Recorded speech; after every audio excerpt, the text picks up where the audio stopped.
Well, I fully realize that this looks like a deleted scene from the Blair Witch Project, but I promise this is a football podcast that's going on today. We're talking New York Giants. We promised ourselves that we'd record 2 episodes today, even if the second one we are starting at 10:26 in the evening on a cool Thursday night in July. We're powering through. I have no idea, honestly, how long this is going to take because there's a lot to go over at the New York Giants, but I'm excited nonetheless. Can't take more than an hour and a half or we won't get to it today. It's been a week, to say the least. And it's been a week, it's been a day, and now we just get to roll through another one, but at least we have a fun team to talk about.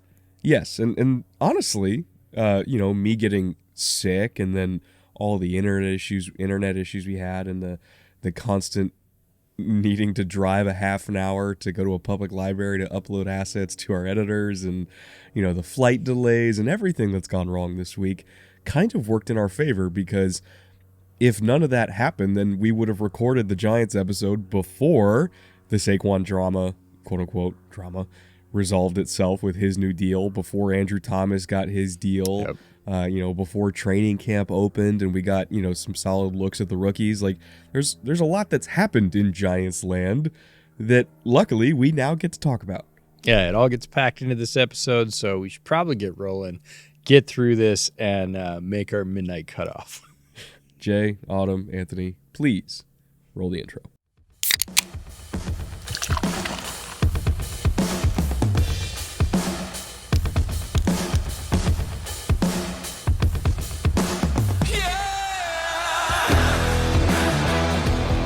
All right, welcome to Giants Day, everybody. It's the Bootleg Football Podcast. I'm your host, Brett Coleman. That is my lovely co-host, EJ Snyder. We are sitting on the deck in the pitch black in front of the Puget Sound out here in Washington State. I promise there's a gorgeous body of water behind us that you can't see, but you can see the Underdog sign, which conveniently got delivered yesterday. Yeah, some things, again, if we'd finished this on time, wouldn't have been here. Yeah, see? Everything Happy shitty accidents. happens for a reason, for us, for some reason. Luckily, though, I think we saved the 2 best divisions for last, NFC East and AFC East. Well, I mean, not best, but most entertaining. All 4 of these teams are fun to talk about, the Giants included. They're a playoff team, a team that probably will make the playoffs again. And even though they... is it fair to say that they maxed out last year, but they're better now, so their new max is higher than their old max, even though technically their max is still the same as a playoff team? Does that make sense? Jay's going to have to put up that graphic of all the math equations and the arrows. You just worked yourself into a hole, but most of it was true. What Brian Daboll did last year was miracle work.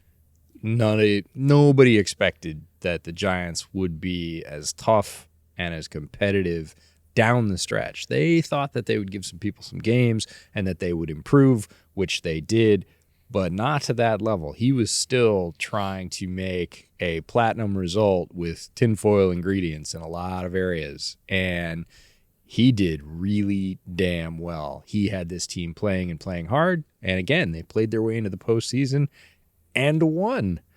Yeah.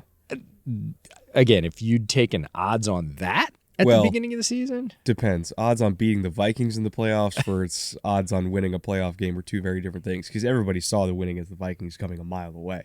At the end of the year, but I'm talking about at this time. Say when we were talking about this team last year at this time. Yeah, we were like, they'll be better. They'll be improved. How could they not be after the Joe Judge era? Like, Daboll's going to bring stability and a professional program.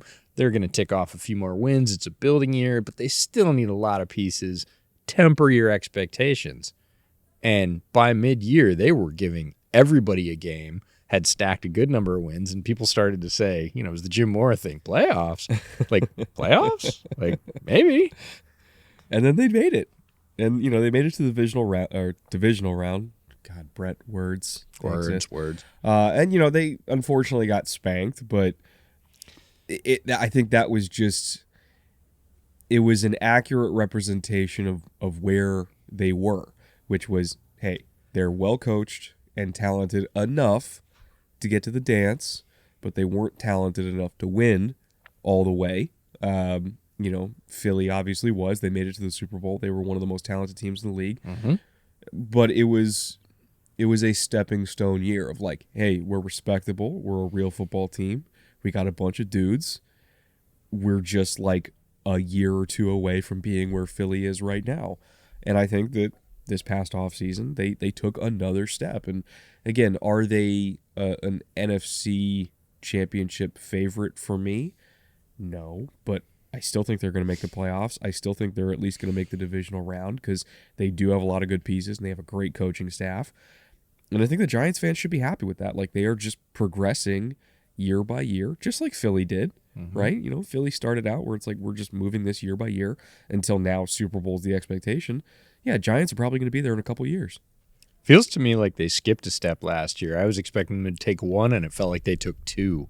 Yeah. And now with continued additions, it just feels like they're going to build on that momentum. Again, in 2022, they were 9-7-1. They were third in the division, but really close to second. They easily could have been second in their division. Home record of 5-3-1.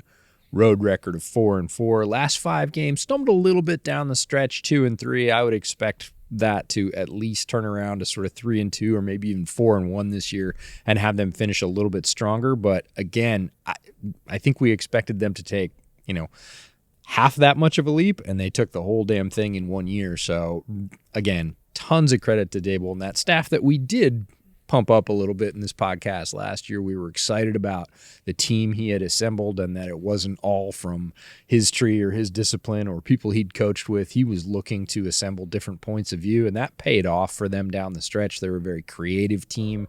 In terms of EPA per play, we talk about rushing offense, passing offense, rush defense, and pass defense, and then points scored and points allowed. And that gives us our effectiveness summary. Rushing offense, third in the league. They got it from Saquon. They got it from Daniel Jones. They got it from every area. And jet sweeps, toss passes, they were able to run the ball creatively and extremely well. I think that league is easily reflective of the rushing offense they put together. It was one of the most fun offenses in the league to watch run the football. Passing offense, 13th, very respectable. A major step up for Daniel Jones and his development. We had predicted again that he would take a step under Dable, just like Josh Allen had when Dable was in Buffalo. I think Daniel Jones played his very best football last year, and that's not just the playoff game. I do, by the way, I want to kind of touch in on Daniel Jones specifically. That was his best year. He did take a step forward. Mm-hmm. He's still not all the way there. No. And I think his contract reflects that in terms of how many real years the contract is, as well as the money, because you're seeing, Justin Herbert just came down with 52.5. Mm-hmm. Jalen got 51.5, I think it was. Lamar got like 52. Like, they're all, 50 plus, right? So I think his contract reflects that of a quarterback of like, you have talent, you're coachable, you're smart, we think you're on the right track, but we still need a little bit more until we give you that type of contract, right? They believe in him. They think he can get there. I think under Dable he absolutely could.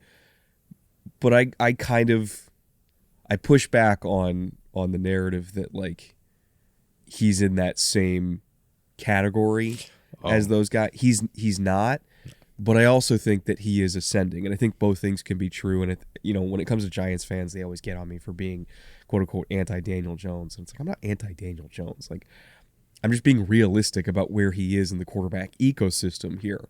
Like, you can say that somebody's ascending while also acknowledging that they're only halfway up the hill or 3/4 up the hill, right?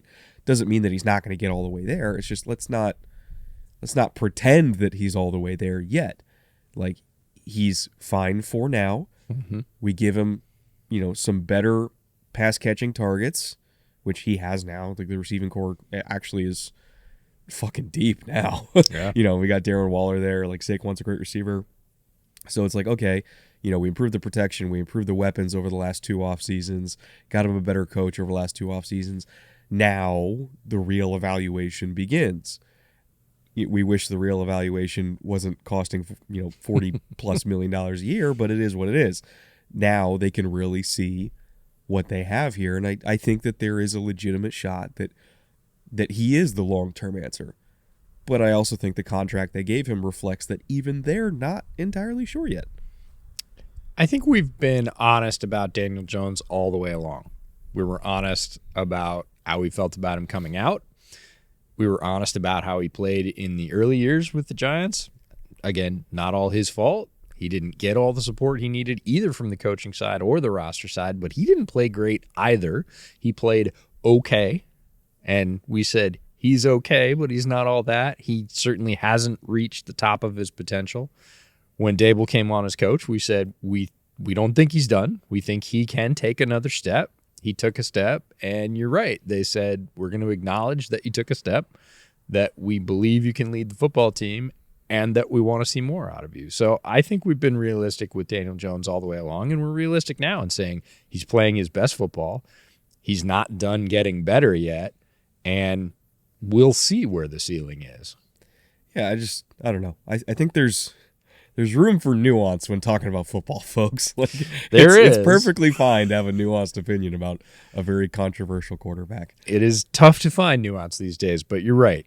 We will try and inject some of it into the conversation. In terms of the defensive side of the football, rush defense, this was troublesome for the Giants. They were 31st in the league in stopping the run in terms of EPA per play. Pass defense, 19th. Okay, but not great. They're going to need improvement in both areas to be more competitive. It's amazing they made the playoffs with those ranks. Typically, if you can't get yourself off the field versus the run, you're going to get run into the ground. And they found a way to win despite that, I'll say. And they've certainly taken some steps both in the draft and free agency to try and remedy that. But it was an Achilles heel for them last year. In terms of points scored and points allowed, dead middle on both. They were 16th and 16th. So when you're talking about the Giants and points, all you have to do is remember the number 16. Points scored, 16. Points allowed, 16. Point differential, 16. I do want to one note, by the way, and Giants fans already know this because they lived through this hell. When you look at the rush EPA being 31st, and you're like, how is that even possible when you have Dexter Lawrence and Leonard Williams and, Azeez Ojulari and Kayvon Thibodeau, like, that's your front four. Like, how is it possible to be 31st? Well, when you're at one point last year, when your two starting linebackers are Tay Crowder and Austin Calitro, guess what? You're not going to be able to stop the run that well. So they desperately needed upgrades at linebacker, which they have now because you got Micah McFadden, who's a guy they took last year who we're big believers in. And, he started getting snapped last year, and they realized, like, oh, okay, he's pretty damn good, or at least has potential to be pretty damn good. So he's slotted in as a starter right now. And Bobby Okereke, who they brought in as a free agent, who we'll get to a little bit later. But, I just want to emphasize, like, personnel was a little bit of an issue early on in the year for their run defense in terms of who they actually had playing linebacker for them. It got better as the year went on, and it should be even better this year because of the differences in who they have at linebacker there. It takes a village to stop the run. Yes. And they had half a village. So we take those numbers, all of our effectiveness summary, league ranks, all 6 of them, add them up, divide by 6, and we get a bootleg power score of 16. 16. So points scored, 16. Points allowed, 16th. Points differential, 16th. Bootleg power score, 16. Well, technically 16.3. True, 16.3, which is 12th overall. 12th overall is a score, again, that I don't think anybody would have predicted for the Giants preseason. If we'd said, hey, this is going to be the 12th most effective football team in the NFL, I think a lot of people would have pushed back on that prior to Dable's first year. Now, after Dable's first year, I think there's Giants fans out there saying, this team's going to be top 10. Yeah, and they beat up on the Giants in the playoffs, who... They beat up on the Giants in the playoffs? I'm sorry, they beat up on the Vikings in the playoffs. There we go. That would have been a thing. So they finished as one of, technically, they finished as one of the top 12 teams in the playoffs, technically, right? That's right. So it counts. Yeah, no. Bootleg power score. Rack up another one for the accuracy of bootleg power score. It is reflective of the fact that this was a very good football team. They had their warts. Rush defense was not great, but they found a way to win. Looking at the schematic information, which, we use this to kind of give even more context to the EPA numbers, and we brought up the personnel issues they had at linebacker and why they kind of addressed that this offseason. But from a schematic perspective, some of the numbers that give even more context on top of that. If you look at their coverages, it's like the most Wink Martindale defense you've ever seen. They were first in the league in terms of calling zero at 9.3%, which is a psychotic amount of cover zero. That means like almost 1 in 10 calls plays. Out of like 60 snaps in a game, you're calling 0 6 times. Like, that's insane. Yes. It's absolutely insane, but, Wink don't care. They were 6th in cover 1 at about 25%, which is a lot. They pretty much ignored the existence of cover 2. They were 31st in that. They were 24th in cover 3, because if we're playing single high, we might as well just play man coverage. They were 7th in quarters, so they did use quarters quite a bit in terms of, handling trip stuff, handling bunches, anything where you really don't want to get caught in a man look, because it's so easy to kind of cross up DBs and either rub guys or, kind of use switch releases and stuff just to screw with angles. They would just sort it out with quarters. So they were 7th in quarters, and they were 12th in quarter half for that same reason. But, if it was red zone, very similar to we talk about Washington. If it was red zone and we're backed up against the goal line, we're going to call zero and bring pressure. If it's third down and, we're in shot territory and we're trying to keep you out of field goal range, we're calling zero, right? We're going to try to knock you out of it. So they're a very aggressive defense, very man coverage heavy defense with little accents of quarters and quarter half. And it's very, very Wink Martindale. I would also say that their blitz percentages were also very, very Wink Martindale. They were first in terms of bringing pressure in third and short at 80%. So 80% of all of their third and short situations for the entire year, which is a lot. There's dozens and dozens of those throughout the season. 80% they're bringing 5+ guys trying to get tackles for loss. Third and medium, 53.3% bringing blitzes. That's 5th in the NFL. Third and 7+, about 49%. That was 3rd in the NFL. So they just blitzed and blitzed and blitzed. Like, the fact that their lowest number was like half, it's really indicative of the type of defense they are on third down. Their overall stunt percentage was 32%, which is 29th, which also kind of tracks because usually blitz-heavy defenses don't stunt that much, because when you're bringing that many extra bodies, you don't really have space to then also have a bunch of like loopers and shit moving around. People run into each other. So blitz-heavy defenses tend to not stunt because they don't have the space to. So again, looking at this defense overall, very aggressive, very boom or bust. And I also think that kind of played a little bit into the run defense, because if you run away from a pressure and those linebackers don't get there, just because of the nature of the defense, like if you have defensive linemen slanting one way, right, and you're bringing a nickel and they catch you in it, right, they catch you in a blitz and they're hitting you, with that left hook, and you don't have an answer for it unless that linebacker gets there, and your linebackers Tay Crowder and can't get there, you're kind of fucked. So I think that was a huge problem with their run defense, was just getting caught in stunts, or not getting caught in stunts, getting caught in pressures like that. And it's just kind of the nature of the beast for them. And really the only solution is get better players. High risk, high reward defensive strategy. And it counts on those guys winning too. Yeah. You have to own your gap. And if you get your shoulders turned and everybody else is coming, the runner's gone. Yeah. And that's going to create some inefficient run plays, inefficient run defense plays.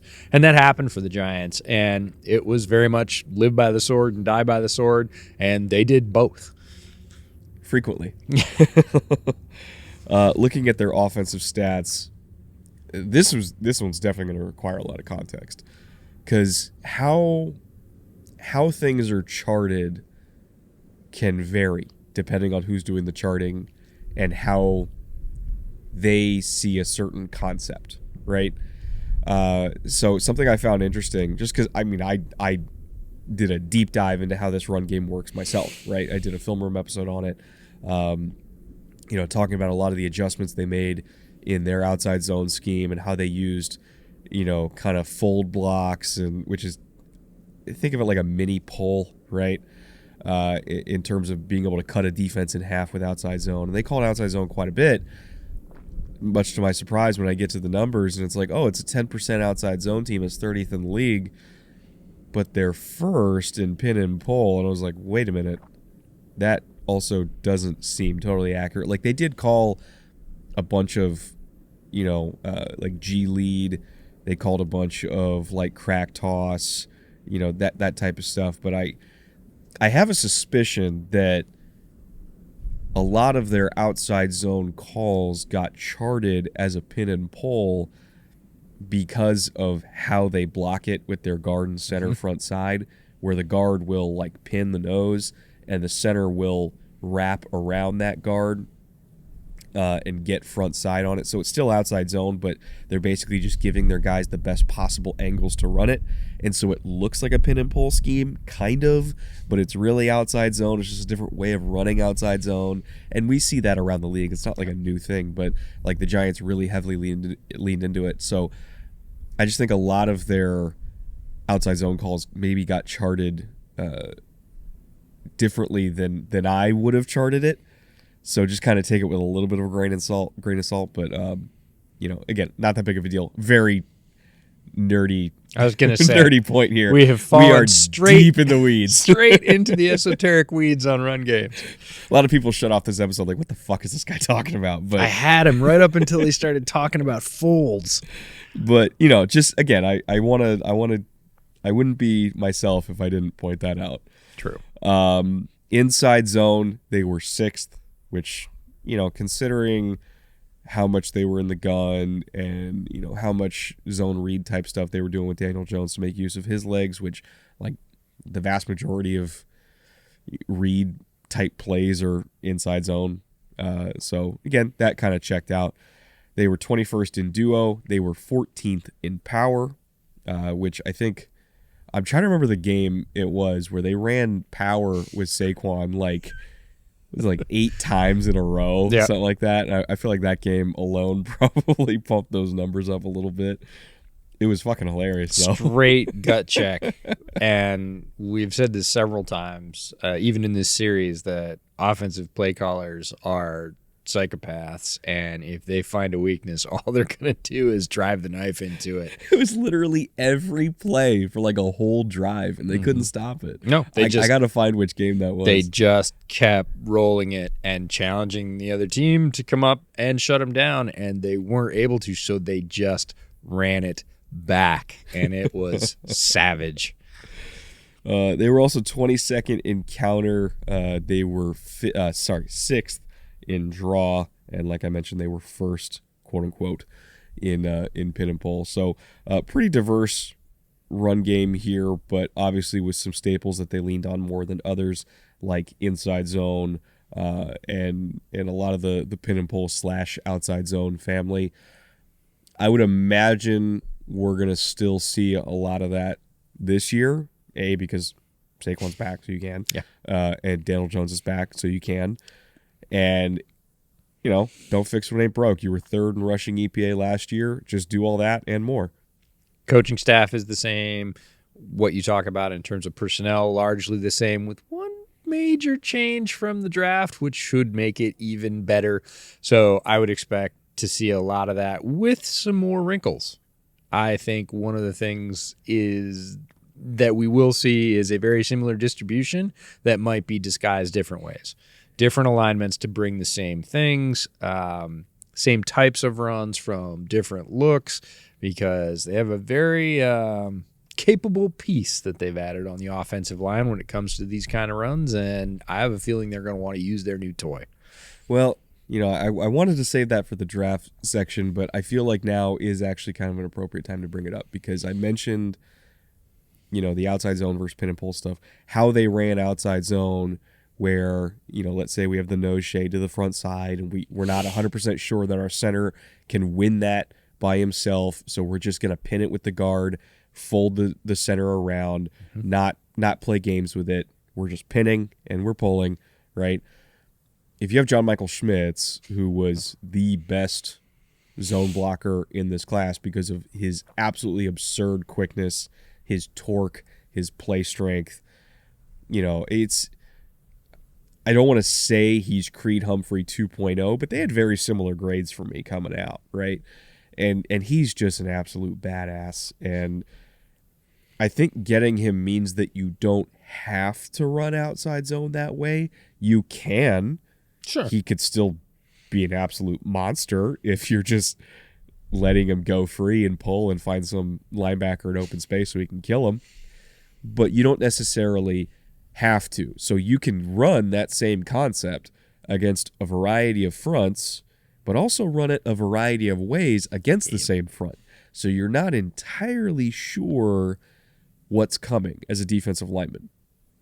Again, getting deep into the weeds here, but if you have a center who is equally good pulling as well as just taking that bucket step and, by his second step getting it through on the play side hip of the defensive lineman and just getting up there inside the armpit, torquing him around, doing all the reach block shit that, offensive linemen love to do. If he can do both of those things, all of a sudden you can have the guard in a bunch of different splits without giving stuff away.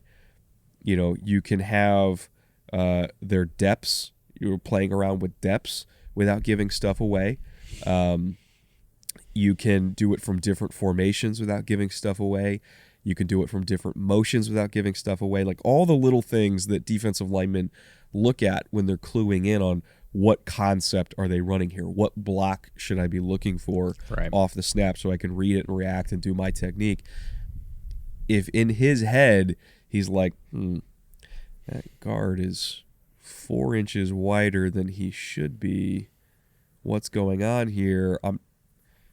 Are they reach blocking me? Are they pinning me? Just that extra little hesitation because they have a center that can do anything. I know that sounds like the stupidest detail in the world. I guarantee you it matters. It's absolutely not the stupidest detail in the world, and it's very much what I was leaning towards with superficial depth without diving into the weeds is when I'm talking about different formations and different abilities, it is to build that half second of hesitation. To say, hey, we've run this on you 3 times now from 3 different formations, so which one is it? Yeah. And you don't know, it slows the defense down in a considerable way. That might only be a half a tick, a half a beat, a half a second. That's considerable with how quick everybody is in the NFL. So the addition of one player in a key role, and center is absolutely a key role in an entire offense, but in a run game for sure. And when he has the capabilities of a guy like John Michael Schmitz, you're opening up the entire tool chest to say, we can do kind of anything from almost anything. And that's very difficult to defend. I just want to emphasize that football is a very complicated sport, and sometimes it literally is so granular that defensive linemen are looking at the angles of the outside foot of a tackle. They're trying to see exactly which toe they're putting their weight on. Yeah. Whether or not they're weighting the ball of their foot, whether or not they're rocking onto one heel, inside heel or outside heel. These are the kind of things the defensive lineman will tell you that they look at. And if you can have an offensive lineman set up in a very similar way and perform a different role for what is essentially the same play to run it, like you said, 2 different ways, whether or not you use that inside combo or you don't, you have it straight up one-on-one, that breeds doubt in defenders. And if you can do that, you can be a lot more successful in your offense. It's an incredible advantage to have, and we'll get to John Michael Schmitz a little bit later more, but I can't fucking believe they got him that late. It was an insane steal. All right, passing offense overview, which John Michael Schmitz will also be involved in For as sure. their presumable starting center. Play action percentage, they were 31% last year, about 6th in the NFL, which tracks. They were a very play action heavy offense. That's a number I expected. Average time to throw for not only a mobile quarterback like Daniel Jones, but a mobile quarterback that I don't know if he led the league the entire way through, but I remember looking like 75 or 80% of the way through the year, and he was leading the league by far at that point in bootlegs, which is a very long developing, like, we're faking it, we're rolling out, we're buying time, we got 3 levels of the defense we're reading. Like, that's typically a long progressing play. So between those two things, average time to throw with 3.03 seconds, 4th quote-unquote slowest in the NFL, totally checks out. Doesn't mean that Daniel Jones holds the ball too long. It's just the nature of the offense that he's in and that he's very mobile and can extend things. Air yards percentage, meaning the percentage of yards that come through the air rather than after the catch. They were 24th, which kind of lends itself to them being a very yak-based passing game last year. Again, with a lot of those bootlegs that he's thrown to the flats and just saying, you got space, go handle it. Yep. And they did. 31st in average depth of target. Again, hitting the flats over and over and over again. Big time throw percentage, 1.2%. I think Josh Allen was first at like 7.6%, something like that. So that was 32nd in the league, so dead last in the league in big time throw percentage. And they were 30th in total yards per attempt. So again, not great numbers here from a passing game perspective, but then when you look at the EPA numbers where they were 13th, and you're trying to like rationalize those two things in your head, like how are all of these stats objectively not great while their EPA was great? And I think you just have to remember, again, the structure of the offense. Mm-hmm. It was very play action heavy, very bootleg heavy, very efficiency focused of like, just get yards, move us forward. Don't go down the field if you don't think you can hit it. Don't go down the field if you don't think your guy can catch it. Because we would rather get 7 yards after the catch and set up a 2nd and 3 than have to deal with a 2nd and 10 because you're taking a shot that we don't think we can complete for whatever reason. Now, full disclosure, there were absolutely some shots that I saw on film where I'm like, Danny, come on, take it. It's right there. There was a lot, multiple times a game where I was like, please throw the ball down the field. But he just didn't trust it. And I think he was told by the coaches, like, if you don't trust it, don't do it. Yeah. Like, we will find a way. We will run the ball. We will generate yards after catch. We will do whatever we can to get down the field, but set us up for success by just moving the ball forward in any way you can, even if it's 4 yards at a time.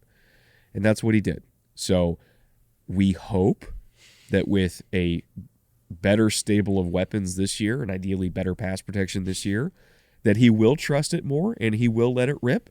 I think that's kind of the one thing that is still kind of missing for him to kind of take that next step. And I do sincerely hope that he does that. But if we're just looking at last year's numbers, it's pretty easy to see why the passing game was efficient but not explosive.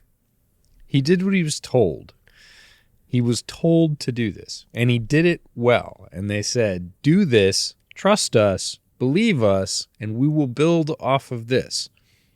And in being told to do certain things, he was also very clearly told to not do certain things unless he was absolutely certain, because the risk wasn't worth it. And in short, they kept the gloves on Daniel Jones. And by the end of the year, he maybe kept the gloves on himself a little too much because he'd learned that system possibly even a little bit too well. And I, too, saw those opportunities, and you're sitting there going, come on, cut it loose, cut it loose, cut it loose. And you could tell that he had been well coached, that if you are not like 85% sure on both counts that you can throw it and they can catch it, don't do it. Do something else. Do not make that mistake. We would much rather have the less result and the less risk. That's how we're going to build this offense. And this is a very clear picture of him doing what he was told, and the EPA number tells a equally clear picture that it worked. Yeah, I mean, they didn't make the playoffs by accident. They were a good football team. They were a well-coached football team. I just really would like to see some chunk plays this year. That's all I'm hoping for. That's what's next. Looking at that coaching staff, by the way, that we've been praising pretty much this whole episode, the power structure is a good one. And it's been a long time for Giants fans since they had a good one.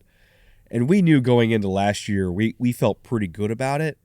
But seeing how quickly it all came together to go from objectively horrible situation to one of the most promising stories in the league, I think it's a testament to how talented this staff is, how good the front office is, or at least what we think Joe Shane is, right? I think the Giants are in really, really good hands, and I almost feel sad because I feel like they're going to get plucked quite frequently. Like what we see with Sean McVay and Kyle Shanahan, where they just get poached all the time. I feel like the Giants are going to be one of those teams that gets poached a lot over the next few years because they have a bunch of really good coaches. Credit where credit's due. Starts at the top with Senior Vice President and General Manager Joe Shane. He has done a very good job of helming a very quick turnaround. It does not feel like they've only been there a year. And that's it. Head coach Brian Daboll, we've talked about him a lot already. The offensive coordinator who has a heavy load in this offense is Mike Kafka, came from Kansas City to work with Daboll. He's probably the first one on the docket to get poached. Yeah. I think he was probably on some short lists last year. I probably felt he wasn't ready after only 1 year. He better get his little tablet ready with all the stuff that he's going to have for interviews because he's going to get them this year. In terms of defensive coordinator, Don Martindale, known as Wink, we've already talked about him and his ultra-aggressive ways. Don't know that he's looking for a head coaching opportunity. Don't know that he'd turn it down if it was offered to him. He just likes hurting quarterbacks. I think that's his life's work. I think he's living his best life right now, so maybe less likely to get poached. But again, if the Giants' defense plays up to expectation, and they are going to have to make some improvements this year, some of his assistants probably are going to be on those lists as well. Honestly, there's a lot of names on this staff we could have gone over. We narrowed it down this year because we didn't want to endlessly talk about it, but got to bring up Andre Patterson, one of the greatest defensive line coaches ever, still doing it 4 decades in. And having great success at it. 40 years of coaching experience, including 19 years in the NFL, so almost split down the middle. 20 in high school and college, and then 19 in the NFL. It's his second year as the Giants defensive line coach. Coached defensive line at both Western Washington, which is right up the road. Shout out to the Vikings, Wazoo, the Cougars, and Cornell. Always a good Cornell reference that I can't let go. This is the one that gets me. So we're sitting just off the Puget Sound, just south of Tacoma, and he was the defensive coordinator at Renton High School. So Chambers Bay to Renton, where's that? It's about 10 minutes from the VMAC, which is the Seahawks training facility. Well, we're going to VMAC next week, I think, so yep. we'll try to stop by. That's where he was in the, I believe it was mid-90s. He was the defensive coordinator at Renton, right up there.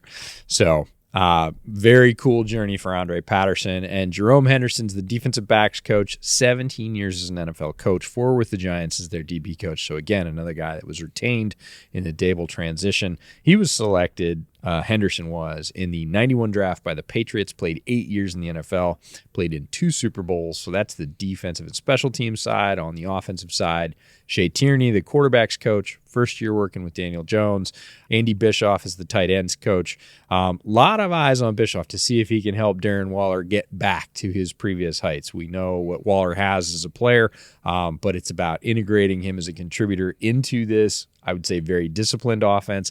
And then 2022 surprise contributor Daniel Bellinger, who I don't know if you've seen off-season photos of Mr. Bellinger, but he did some work in the weight room. He put on, I think, 90 pounds of muscle by the looks of it. Straight muscle just hung off his frame. So Bellinger, a very good piece, and add Waller to that. Again, gives you a really good tight end rotation, and Bischoff's going to be the guy tasked with maximizing those two guys. Speaking of Coach Bischoff, by the way, and kind of not like resurrecting Darren Waller, but, getting him back to what we expect from him. Do you know what the season projection for Darren Waller is, an underdog, if you're going to go like higher or lower? Take a guess. Yards or touchdowns? They have all. So let's start with touchdowns.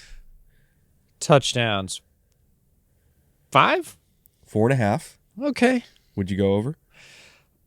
Maybe. It's a good line. Yeah, it's a tough one. Yards?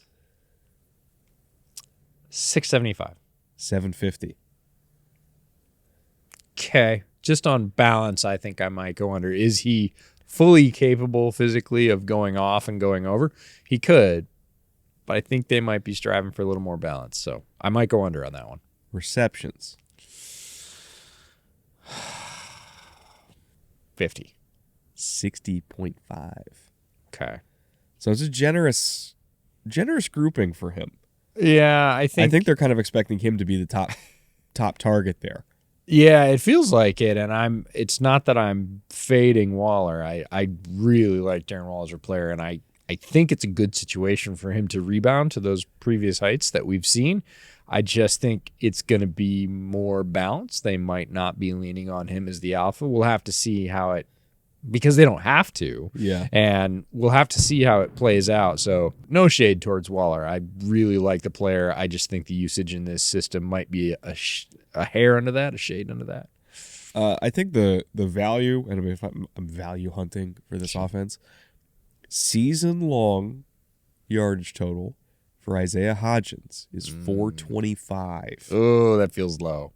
It's definitely low. Yeah. He's going to be a starting receiver. Yeah. And he's 6'4", good at jump balls. They don't have a touchdown number for him yet, but 425 yards for the entire year. I would jump the over on that. That's what, like 30 yards a game? Not a lot. So, yeah, I'm going over on Hodgins for sure. That one seems pretty easy.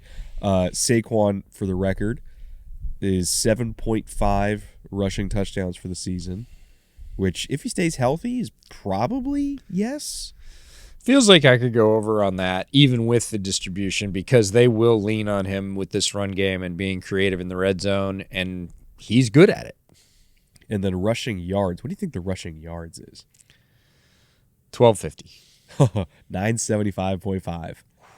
That just feels like they're building in the possibility of injury just based on his history. Because if he's healthy, there is zero chance. Yeah. He's less than 975. Like, zero chance. So, again, if you believe Saquon's going to be healthy the entire year, jump on that, because it's almost unfathomable for him to not be a 1,000-yard rusher if he's playing every game. Or at least if he's playing 15 games, right? Doesn't even need to play 17. Just play 15. Daniel Jones. This one's kind of interesting because, like, I get it. Like, they're just going off the pass, but I also feel like the weapons necessitate more optimism than this. Which, again, coming from me, that sounds crazy. Might be a lot. But I do think that this is a little bit undervaluing what he might be able to give you this year. 3,250 for passing yards is what they're looking at. 4.5 rushing touchdowns. Also seems a little bit low. 18.5 passing touchdowns. 575.5 rushing yards. And 8.5 interceptions. Any of those strike you as odd. Not terribly. They all feel like pretty good lines. The yards was 3,250. That one felt low. For passing yards, it feels like, again, if he stays healthy, and he's been pretty healthy as a quarterback, I think he could surpass that, just like what we said about Saquon on the rushing yards, pretty easily. In fact, I think he probably will. I could pretty easily see 35, 3,700 in line with this offense and the weapons they've assembled. So it feels like a little low, but it's not like, oh, jump on that low. The passing touchdowns, just because of how effective this running game is and how many they're going to kind of steal. How they lean on it in the red zone. It feels low, but not crazy low. Could he throw for 20 or 21? Yeah, pretty easily. I think the line's 18. Okay. None of this is getting me jumping out of my seat yet. 575 for rushing actually feels like a really good line. I'm like, should I go over or under, which means it's a really good line. So none of those numbers, and then the interception number was 8.5, which also seems like just bang on, right? Yeah, I hope he throw for his development. I hope he throws even less than that, because he is capable of it. Yeah, I feel like if we're value hunting there, the passing yard's probably the best way you're going to get that. Yeah. Now, by the way, if you either heavily disagree with or agree with any of our takes on those, you can go to Underdog Fantasy, use promo code Bootleg. They will match your deposit up to $100. So regardless of what you deposit up to that 100, whether it's 10, 20, or 100, they will double it, and they will give you a 100% deposit match that you can use on anything on the site, whether it's the season-long pick'ems, whether you're doing pick'ems week by week every single Sunday, whether you're doing best ball drafts for Best Ball Mania, which is $15 million in prizes this year, which also, by the way, just side tangent on best ball valuations. If we're looking at the ADPs, like for fantasy for all these guys, all their receivers are like right next to each other, but way far down the board. Like Darren Waller is going as TE7 right now. Daniel Jones is going to QB14, which, considering his rushing value, yeah, it makes sense. Saquon's RB6. Like, all those make perfect sense. But for this receiving core, which is like 9 guys deep at this point, their highest drafted receiver is Hodgins at wide receiver 76. Then you got Paris Campbell at wide receiver 78. Jalen Hyatt at wide receiver 83. Darius Slayton at wide receiver 84.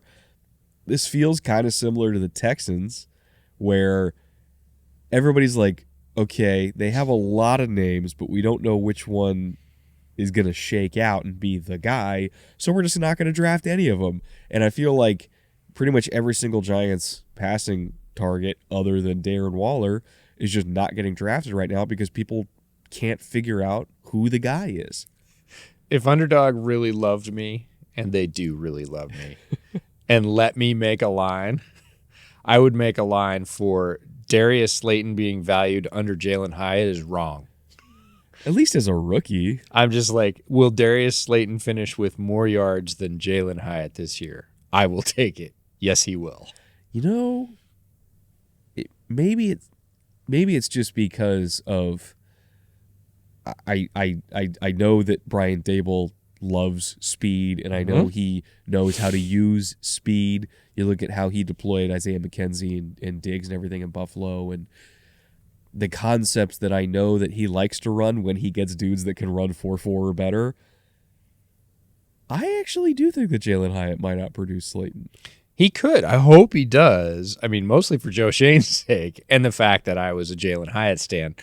But Darius Slayton as the starting, we'll just call him what he is, number 1 receiver, even though he doesn't necessarily produce like a true alpha from the get-go, and Jalen Hyatt being number 4 at this point, saying he's going to outproduce. Is he going to get bigger chunks for his receptions? Hopefully that's why they drafted him. Yeah. But is it going to be like 5-1 in terms of opportunities at least in the beginning half of the season?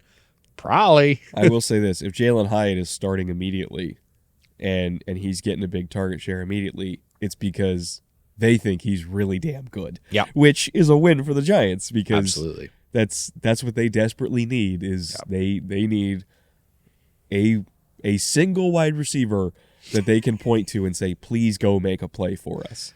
Yeah, it'll be great if he does surpass those, but I think that is a little bit of rookie shine in terms of how people are picking Hyatt. Darius Slayton under all three of the other wide receivers in the Giants feels a little disrespectful. I didn't even include Wan'Dale Robinson in there. Yeah. Let's see who else is on the depth chart. I remember it was ridiculous. Okay, so I'll just read off like the top 9 names here because there's just so many receivers. So it's Hodgins, Slayton, and Campbell as the starting 3, right? Or at least projected starting 3. Sure. You got Hyatt, Sterling Shepard, who's still there. He's on the pup. And then Wan'Dale as the second line shift if we're just putting it in hockey terms. I was going to say it, playing it like hockey. Then you got Colin Johnson, big 6'5" redwood of a receiver. Jeff Smith, Jamison Crowder, and Cole Beasley. And then you also got Bryce Ford Wheaton, who is an undrafted free agent, who we did not have draftable grade on, but also perfectly acknowledge that he is an athletic freak and should be in a camp at least just to see what he's got there. David Sills is still there. There's like 15 receivers here. Mm-hmm.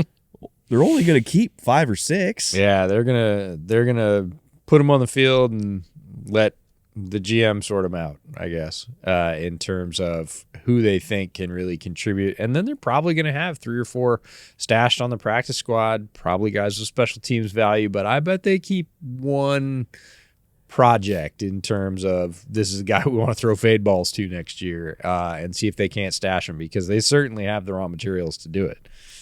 Once again, promo code Bootleg over Underdog Fantasy. If any of these ADPs for wide receiver 76 intrigue you, I know, great selling point. Yeah. Any of these Giants wide receivers number 1 through 15 really tickle your fancy, or you just agree that we're both idiots, head over. Any direct deposits, by the way, do directly benefit the show. So yeah, right, get yourself some free money. Get yourself some free money. All right, let's talk free agency.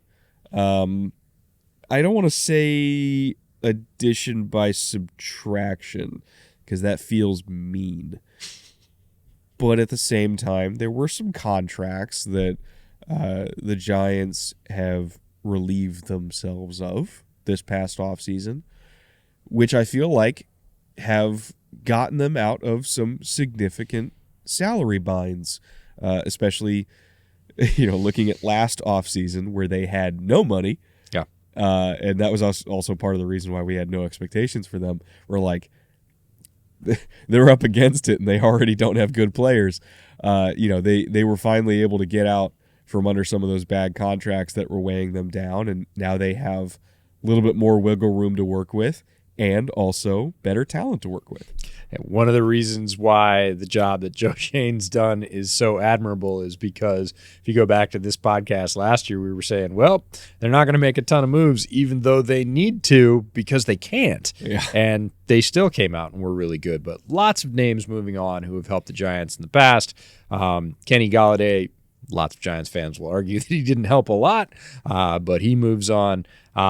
A lot of also, I'll say, veteran additions, guys like Tony Jefferson and Landon Collins, who didn't play a lot for the Giants, but were added. And in their most recent rounds, Landon Collins, of course, played quite a few downs for the Giants early in his career. But as of late, he'd fallen off. They let him go. Fabian Moreau, Jalen Smith, again, did play quite a large percentage of the snaps, 55.3% of the snaps, but again, doesn't figure in with them bringing in new talent at linebacker. He's allowed to move on. John Feliciano, the left guard, he goes to the 49ers. He did play 85% of the snaps, but again, they think they've got a plan to replace him. Richie James seemed like a favorite gadget player that really could have fit in Dable's scheme. He moves on. He'll get those opportunities with Patrick Mahomes and the Chiefs. So he's getting a lot of camp hype already, by the way. He's got to be excited. Yeah. Richie James is excited, and I think the Giants were probably a little bit sad to lose him. And then Julian Love. This is one of the greatest additions, I think, by the Seahawks, but the Giants will feel that loss. Almost 90% of the snaps, 88.9, And Julian Love was really effective last year. So low-key, kind of, I think, the most impactful name on that list is Julian Love, the safety. But certainly some other names that Giants fans will be familiar with. In terms of who they brought back, obviously Saquon signed his deal a few days ago now. We were going to record this earlier in the week, so happy that we're recording that after that happened, so we got some sort of conclusion to that saga. Well, it's not a conclusion. It's more closure. Postponement, I guess, till we do it again next offseason. I don't know what he's going to get next year or if he's going to get tagged again next year. I have no idea. I hope he gets a long-term deal of some sorts. I hope that he stays healthy again this year and kind of proves that he can stay healthy and also balls out and puts up ridiculous numbers, because I genuinely want him to get paid. But, acknowledging the reality of the market right now, like, it's tough out there for running backs, and I don't think we're going to see another $16 million a year, excuse me, like CMC deal. I don't see that. So, he's getting what he can this year, and we'll see what March holds, but I don't know. Things aren't looking great for the running back market.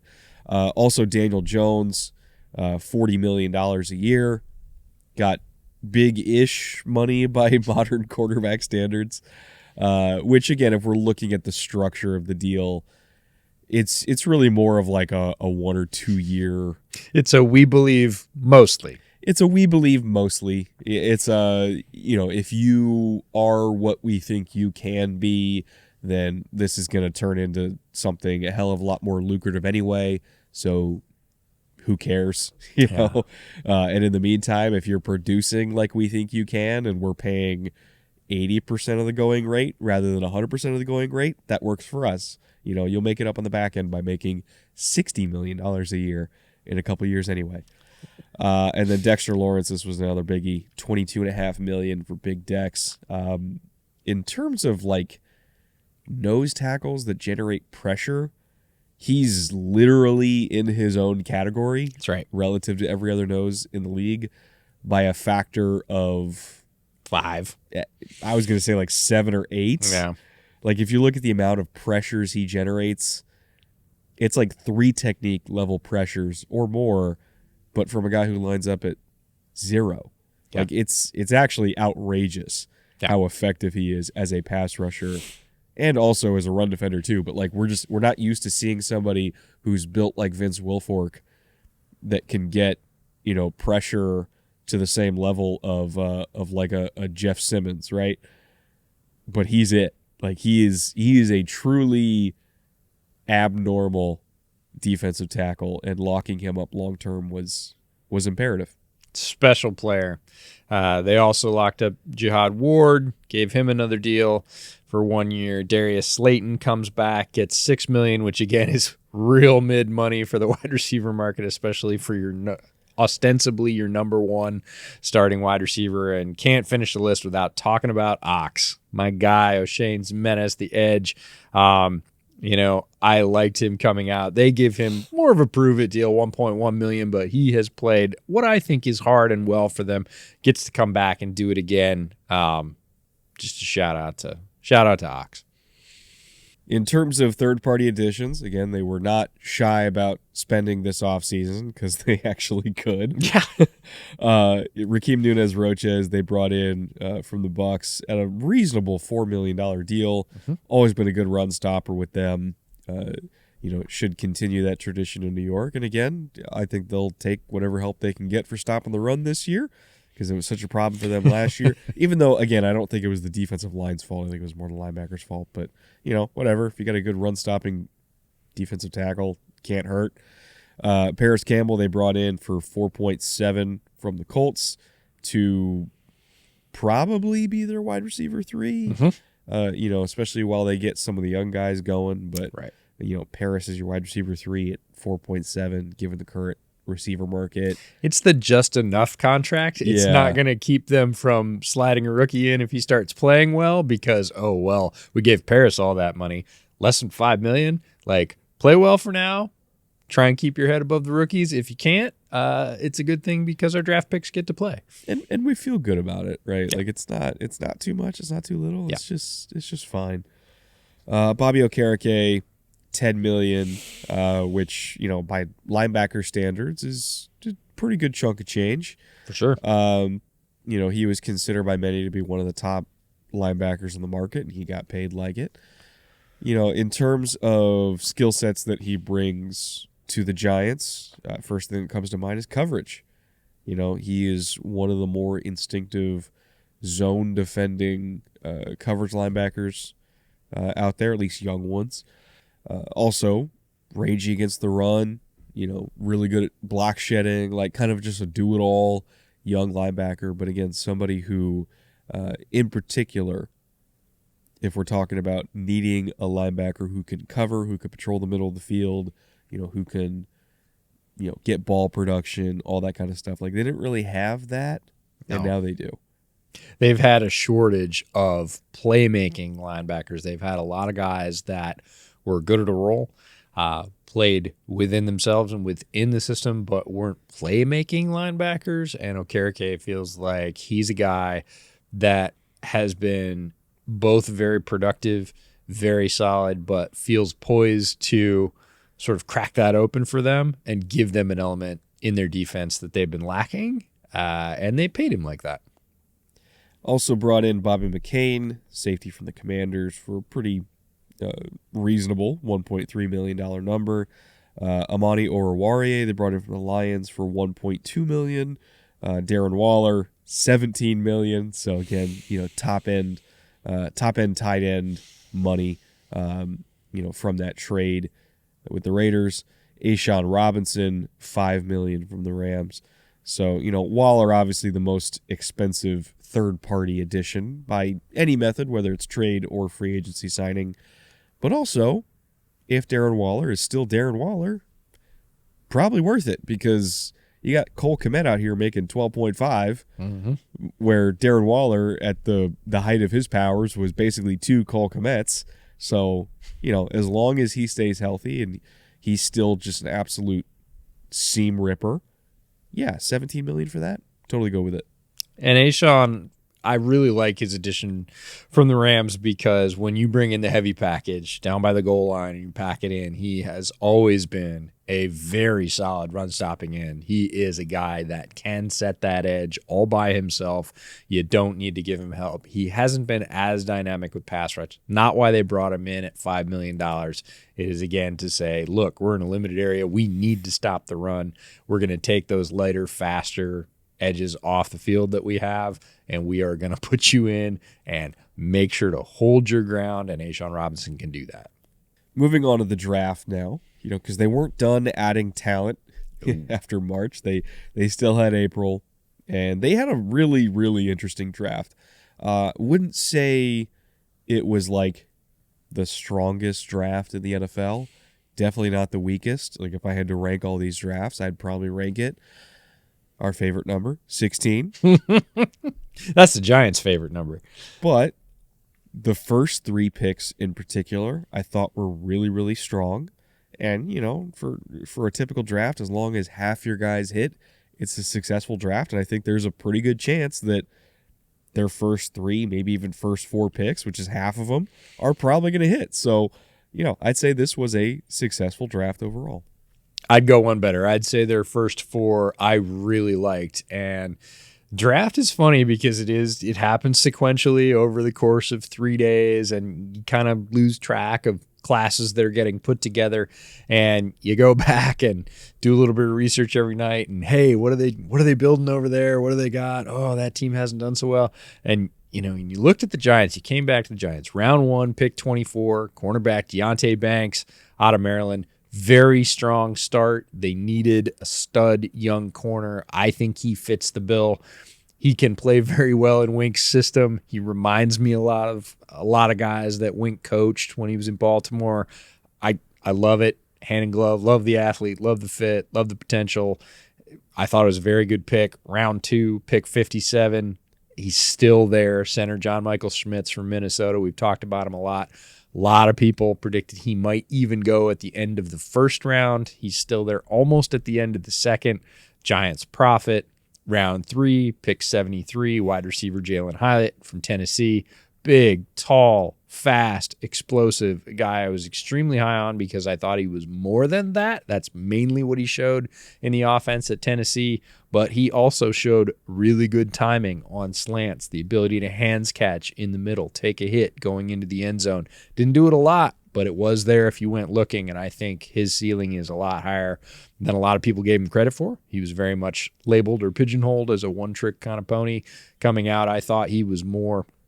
Very glad they get him. And then stretching into that 4th pick, which was in the 5th round, pick 172, running back Eric Gray out of Oklahoma. I really like him as an all-around back. I don't think he is a number 1, but you need a good number 2 and number 3 back in the current NFL. I thought he was a very good get that far down. After that, it slides off. But again, you start looking at, after day 1, pretty good. After day 2, wow, they've got a solid top 3. Starting off day 3, okay, I really like Eric Gray. Then they drop into round 6. But now we're talking about round 6 and round 7 picks. If this is your first quibble with the draft, really, really strong start for the Giants. Round 6, pick 209. They get cornerback Trey Hawkins III out of Old Dominion. And then they drop into round 7. They have 2 picks, 243 and 254. At 243, they take Jordan Riley, the defensive tackle out of Oregon. And then in round 7, a guy we saw, Javarius Owens, safety out of Houston, who is an absolute specimen. And he's going to be special team, dime safety, dime backer possibly. He has that build. So you get a couple of wild cards, out of round 6 and 2 round 7s, and you have a very strong first 4 picks overall. I thought it was a really nice draft for Joe Shane and his staff. I'm right there with you on Banks. Super, super physical, feisty man cover corner. My favorite corners are the ones where it's like, if the ref was turning the other way, they'd probably just get into a fucking brawl with the receiver. Like that's my kind of guy. Like I love the competitive ones. I love the ones that don't back down, because receivers in the NFL will try to push you around. Like they're going to arm bar you. Sure enough. They're going to push off. They're going to try to bully you because they're untouchable, right? And I like corners that say, no, I'm going to fight back, and we'll see what the ref calls, because they're not going to flag at every play. That's a bad TV product. So, it's the Richard Sherman, energy that I crave, and he's got that. John Michael Schmitz, we talked about earlier, I think he's going to be – it's a rare thing to be a 10-year starter in the NFL, but I think, like, out of all these guys, he's got the best chance to do it. He's a phenomenal center prospect, should start sooner rather than later. Yeah. Emphasis on the sooner, and then probably keep that job for a long time. And then one note on Jalen Hyatt. I started out the draft process kind of just like not. You did not like him. It's more so I just didn't understand it. Yeah. Right. It's not that like versus not like. It's I didn't understand it, because I was like, this system doesn't translate to the NFL. Like the league doesn't run deep choice as much as they do. Most of the league doesn't run deep choice at all. Like, let alone like that, because it's kind of its own language in terms of how it's coached. It's its own read. It's not like what you see progressions in the NFL, right? It's kind of its own concept. And Tennessee leaned into it a lot, Baylor, really anything in the Bryles offensive ecosystem leaned into that concept a lot. That concept got RG3 his Heisman. Truthfully, it did. Yeah. And it's just so different that I was like, I don't know how to translate, running a deep post essentially on air, right? Because the hashes in college are wider and there's so much freaking space, and he's just running a deep post against leverage on air. Like, it just looks like practice balls, right? And I was like, I don't know what to do with this. This is not information that I can actually grade a prospect on because it's not a realistic scenario in the NFL. The hashes are narrower. There's less space. They play stacks and bunches differently. Like, it was just odd. And then eventually what I did was I hunted down every snap where I felt that there was translatable reps, which is against press man coverage. Mm-hmm. And there was not that many. Nope. You know, Small maybe sample size. I think it was like 24 reps across the entire year. So we're talking like 2 a game on average. But I watched all of them back to back to back. And I came away a lot more impressed in terms of release package, physicality, hand fighting, you know, all the stuff that NFL receivers have to do to get open against real coverage. Mm-hmm. You know, when he's just the rear man in a stack and he's running against leverage, like that's not real, right? But beating press man coverage when you're on the line of scrimmage and it's one-on-one, that is real. I can do something with that. And he passed that test. Again, small sample size, but it was all I had to go on. Mm-hmm. It was all I had to go on. But that's what made me a fan of Jalen Hyatt. And you know, it's the philosophy of I've seen him do it once. It means he can do it again. So I do think that there's upside there. You know, he went in the 3rd round for a reason because there's a lot of NFL coaches that are like, I don't know what to do with that. But there's talent, there's speed, there's explosiveness, and there's physicality. And I think that there is a decent shot that he gets a pretty good amount of chances this year, especially with that speed, to show what he could do. I love the addition. And again, it is a small sample size, but it was there. You could see it. He is a hands catcher. He understands body control. He understands angles and leverage, even though he didn't have to use them on every route. On the routes where he did and did it well. So I was a big fan of his, and I would like to see him get into the rotation. He's in the 2nd string right now, but I think the Giants too are hoping, you know, to have a package of plays to ease him in with, but that again, he does well on those limited sample sizes and that they can move him into a bigger role because he has a tremendous physical skill set and more polish than I think he got credit for in the system at Tennessee. Looking at their UDFA haul, not a whole lot of names to go over here. Habakkuk Baldonado, the edge from Pitt, is somebody who I think has a decent shot at making the practice squad. Probably won't make the 53, but I think could be a practice squad guy for them as like a developmental edge out of Pitt. Bryce Ford Wheaton, like I said, likely practice squad at best just because they have so many receivers. But he is really, really talented. I think that going to the practice squad would be good for him to develop because he's not ready, like at all, in any way, shape, or form. But I recognize that his physical talent is so absurdly rare that he deserves a shot to one day get ready. And I think that, you know, being in the Giants system and coached up by them for however long that takes is worth the chance. That's what UDFAs are for. Yeah. You take a roll of the dice on a very physically talented guy with a rare size at the position, and say, can we polish off the rough edges? Baldonado is a fascinating guy, foreign-born player, was born in Italy, started as a soccer player, just doesn't move like other edges.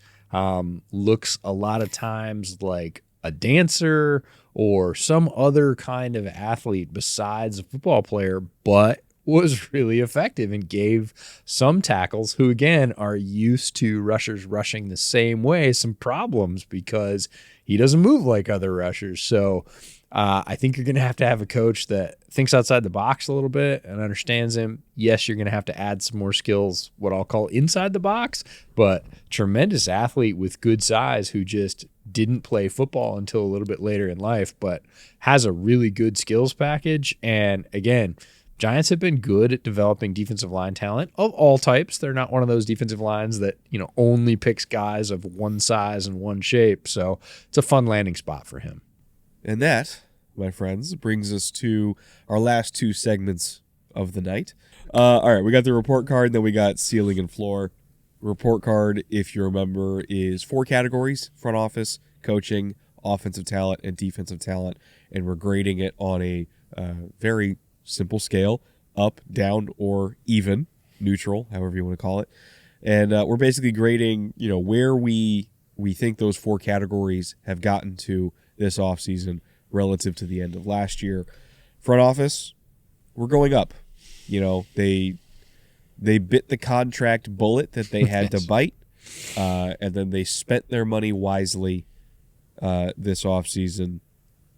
It wisely in the sense that they locked down Dex. They got some free agents we liked. They gave Daniel Jones money, but not like money that wasn't easy to deal with if things go south, but also gives them flexibility to give him a substantial raise in 2 years if he earns it. So there's flexibility for the player and for them. And then, the Saquon thing, like, I don't know if you consider that a hiccup. I personally don't. I just think it's the nature of the business. I think they're playing the market, and they played it well. They didn't overplay their hand and give him $16 million a year, which would have been laughingstock in the current market. They didn't alienate him and cause him to hold out for the whole season. They pretty much played that the way the market allows them to. It's sort of, hate the game, not the player. Hate the running back market, not the Giants for playing it that way. Yeah.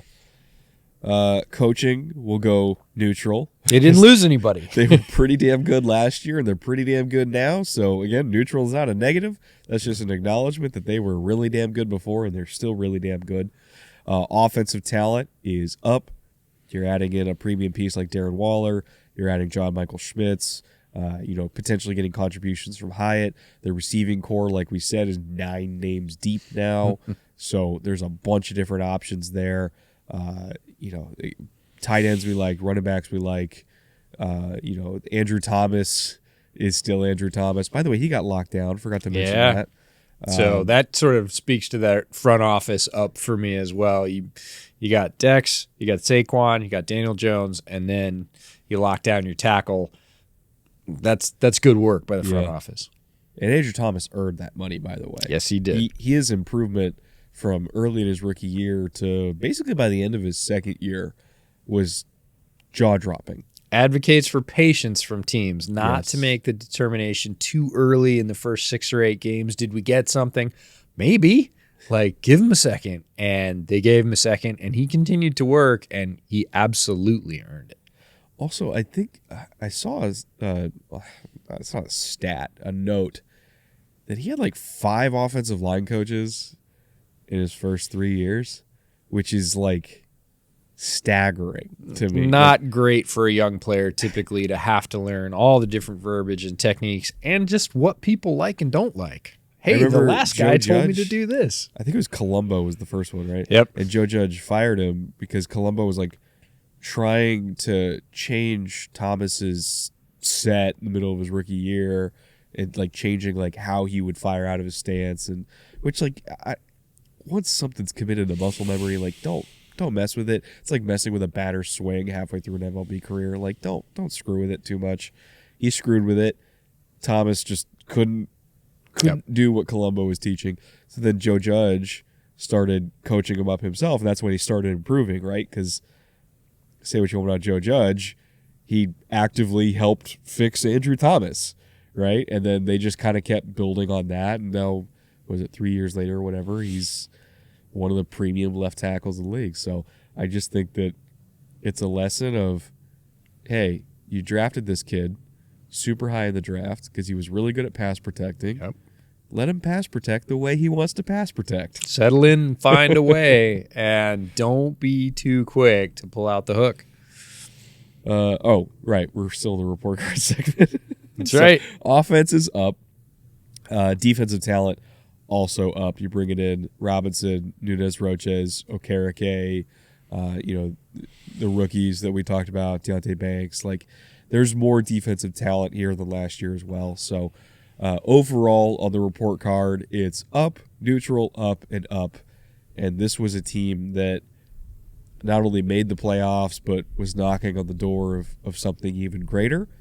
I think it is perfectly reasonable then, if we're looking at ceiling and floor, to raise the ceiling up to 11 wins which I know still seems low for some Giants fans, but we're being realistic here. Yep. Like, they are in a very tough division. Yes, They're they are. probably going to split with everybody in the NFC East. That's 3 losses right there. You know, you got some other tough opponents on the schedule. Like, I think 11 wins with their current schedule is a perfectly admirable year. They're still going to be in the playoffs. They're going to be in the dance. They're going to have their shot in January, and you go from there.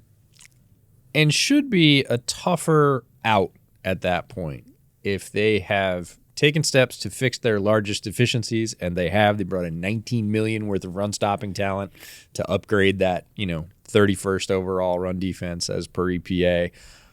11 is a solid team that you already didn't want to face last year when they were overachieving. Now, if they're just sort of, we'll call it solidly achieving at 11, they're an even tougher out. So I'm with you on the ceiling at 11. I'll match you there. My floor is 8. That's one of the smaller variances I've given for any team in this series so far, because Brian Daboll has my respect in terms of the job he did last year with the groceries that were largely bought for him. If he managed to pull that result off, and we talked about it many times early in the season, they did it again. They pulled off another one. He's really got these guys playing for him. If he was able to do that with, limited resources, and now he has more and a second year in the system, the idea of them winning less than 8 games, kind of no matter what happens, just doesn't seem feasible. Yeah, it's not conscionable at this point. So yeah, ultimately it's a playoff team. They're a solid roster. I think that they have a better shot of, taking the body shots from Philly this year than last year. I think they have more ability to respond explosively on offense this year than last year, because it felt like, once the floodwaters opened against Philly last year, they just didn't have a way to crawl out of that. No. Now I think they do. I think they do have, some can openers on offense that can, hey, if we need a 60-yard score right now, we can get it, So I think the prospects of this team are on the upswing, and it's only going to go higher from here. And if Daniel Jones ultimately becomes what they think he can be, this will be a Super Bowl contending team probably in a couple years. It really does depend on what is Daniel Jones, but the real evaluation starts now. It's in this 2-year period where his contract is locked in. The 2 years after that are not really. No. But if he passes the test in this 2 years, he's going to get his $60 million a year. All these other young players they've drafted are going to be in their primes, and they're going to go on a run. But it ultimately does come down to that question, again, of what is Daniel Jones? And if he doesn't, they're going to have built a very solid team around him, a strong offensive line, a bunch of offensive playmakers that they like within their system, a defense that can hold its own or better, and it will be a prime landing spot for whoever replaces Daniel Jones if he doesn't take that next step. All right, well, unfortunately, I have to report to you, EJ, it's 12:02. We did not make it. I don't believe you. By the deadline. I don't see anything. But it's midnight. We got to go to bed. Or something. Because we got to wake up tomorrow and do 3 more episodes. We got to finish off the NFC East. And then I got to fly back home. And then I'm coming back next week for AFC East. Do it all over again. And then we're finally done with this series. I don't believe you. And I can go to bed. I don't believe it's going to happen. And then it's the NFL regular season. Right. We're going to blink, and it's going to be games that matter. But and that's draft season. Yeah. But that's what we're all here for. So hope you've enjoyed the content. Hope you enjoyed the positive or mostly positive look at a really interesting team and a really strong division. We believe both of those things are true, and we think their fortunes are looking up not only this year but for the future. We think the Giants are in good hands, and if that's the only message you take away from this, that's an important one and one you can really hang your hat on. Make sure to come back for the rest of the NFC East. We're doing Cowboys, are releasing Cowboys tomorrow from the time this gets released. Then we got the Eagles the day after that. We're doing division predictions on the Friday of this week, picking a division winner, which is not as easy as you would think. No. As well as all the other division awards. So we're picking division MVP, rookies of the year, offensive defensive player of the year, all that kind of stuff. And then, like I said, we got AFC East next week. And then by the time AFC East comes out, we're rolling into preseason and we're back at this thing again. So if you guys have been watching every single episode for the last 2-ish months, we appreciate you. Good on you. We're in the home stretch. We're almost there. And all right, EJ, let's go to sleep.